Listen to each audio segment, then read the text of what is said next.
Assalomu alaykum va rahmatullohi va barakatuh.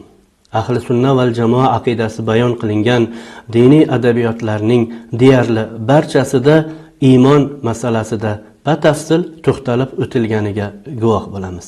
Chunki iymon kishining moli, joni, nomusi, qo'yinki dunyo va hayoti bilan bog'liq o'ta hassos, nozik bir masaladir. Jumladan buyuk ajdodimiz Imom Moturidiyning Ta'vilotul Qur'on va Kitabut Tawhid asarlarida ham iymon masalasida batafsil to'xtalib o'tilganini ko'rishimiz mumkin. Imom Moturidiy fikriga ko'ra, iymon bu qalbdagi tasdiqlashdan iboratdir. Uni til bilan ifodalash esa dunyoda shariat hukmlarini joriy qilish uchun shart qilib qo'yilgan. Chunki iymonning lug'aviy ma'nosi bu tasdiqlashdir. Buning dalili Alloh taolo Qur'oni Karimda Yusuf alayhissalomning akalari nomidan xabar berib aytgan "Va ma anta bimu'minin lana" degan so'zidir. Ya'ni Yusuf alayhissalomning akalari otalari Yaqub alayhissalomga biz garchi rost so'zlayotgan bo'lsak-da, bizlarni tasdiqlovchi, bizlarga ishonuvchi emassiz degan so'zini keltiradi Alloh taolo. Demak, tasdiq bu qalbdagi botiniy ish bo'lgani uchun ham shariat hukmlarini unga asoslab bo'lmaydi. Shuning uchun ham shariat uni til bilan ifodalashni va qalbdagi tasdiqdan xabar berish ma'nosida bo'lgan iqrorni vojib qilib qo'ygan. Payg'ambar sallallohu alayhi vasallamning hadislarida ham buni kuzatishimiz mumkin. U zot alayhissalom umirtu an uqatilan nasa hatta yaqulu la ilaha illalloh, ya'ni odamlar la ilaha illalloh degunlariga qadar ular bilan jang qilishga buyurildim deganlar. E'tibor qiladigan bo'lsak, odamlar la ilaha illalloh degunlariga qadar deyaptilar Rasululloh sallallohu alayhi vasallam. Mushriklar bilan kechgan janglarda Usama ibn Zayd roziyallohu anhu bir kishini la ilaha illalloh deganiga qaramay o'ldirib qo'yadi. Bu xabar Rasululloh alayhissalomning quloqlariga yetib kelganida nihoyatda g'azablanadilar va Usama roziyallohu anhuga u la ilaha illalloh deganiga qaramay uni o'ldirdingmi deydilar. Usama, yo Rasululloh, bu kalimani u jonini qutqarib qolish uchun aytdi deb o'zini oqlashga urinadi. Chindan ham Usama shunday deb o'ylagan edi. Ammo Rasululloh sallallohu alayhi vasallam bu javobdan qoniqmadilar va u rostdan aytdimi yoki yolg'ondan aytdimi bilish uchun qalbini yorib ko'rmabsan-da deb uni qattiq koyidilar. Keyin esa men odamlarning ichini yorib qalbini taftish qilishga buyurilmaganman dedilar. Bu hadisni deyarli barcha sahih manbalarda, xususan Imom Buxoriyning Al-Jami' as-Sahih asarida ham o'qishimiz mumkin. Demak, iymon qalbdagi tasdiqdan iborat. Uni til bilan ifodalash esa shariat hukmlarini joriy qilish uchun shart qilib qo'yilgan ekan, qalbida tasdiq yo'q bo'lsa-da bir kishi kelib men mu'minman desa, biz uchun u musulmon, Allohning nazdida kofir hisoblanadi.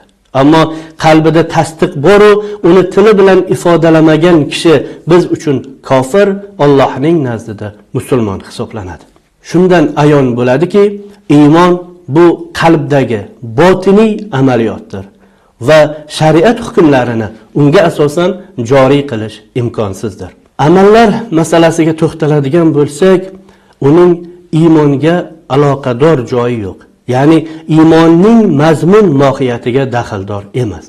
Buning dalili Alloh taolo Qur'oni Karimning bir qator oyatlarida iymon bilan amallar o'rtasini va bog'lovchisi bilan ajratib zikr qilganidir. Jumladan A'udhu billahi minash shaytonir rojim. Innal ladina amanu va amilus solihati deydi Alloh taolo. Ya'ni iymon keltirgan va solih amal qilganlar. Mana shu joyda ko'rishimiz mumkinki, iymon keltirganlar bilan solih amallar o'rtasini Alloh taolo va bog'lovchisi bilan ajratib keltirgan. Arab tili qoidalariga ko'ra va bog'lovchisining oldidan va keyinidan zikr qilingan narsalar boshqa narsa hisoblanadi. Shuningdek, iymon bu amallar durust bo'lishi uchun ham shartdir. Chunki Alloh taolo va man ya'mal minas solihati va huwa mu'minun deydi. Ya'ni kimki mu'min holida solih amallar qiladigan bo'lsa deb shart qo'yadi.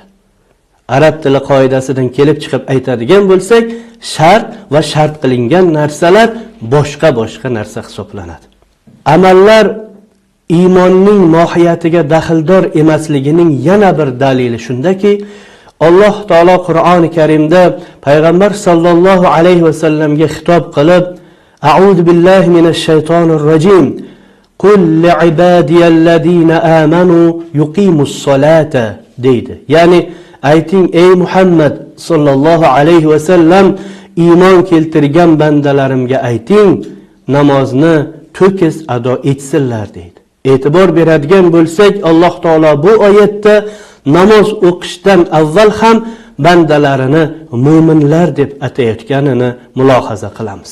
Ko'pchiligimizga ma'lum g'or egalari, Fir'avnning sehrgarlari mu'min musulmon ekanligiga barcha musulmonlar ijmo qilgan, ittifoq bo'lgan.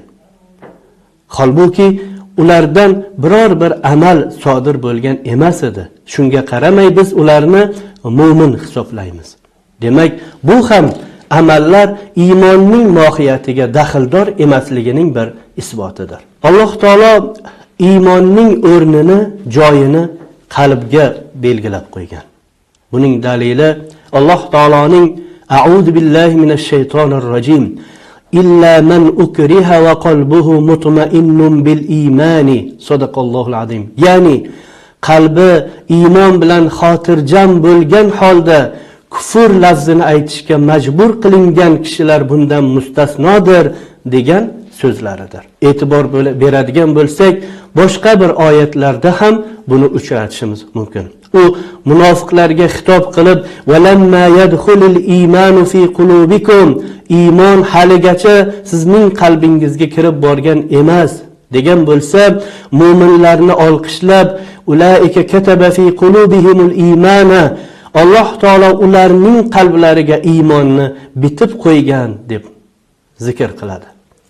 Demak, bulardan ayon bo'ladiki, qalb iymonning o'rnidir. Amallar esa insonning a'zolaridan sodir bo'ladigan harakatlar ifodasidir. Xulosa qilib aytadigan bo'lsak, iymon bu qalbdagi tasdiqdan iborat.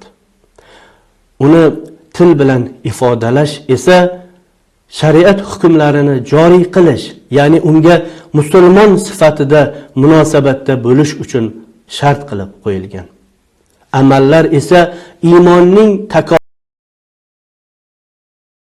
uchun xizmat qiladigan omillardandir. Assalomu alaykum va rahmatullohi va barakatuh.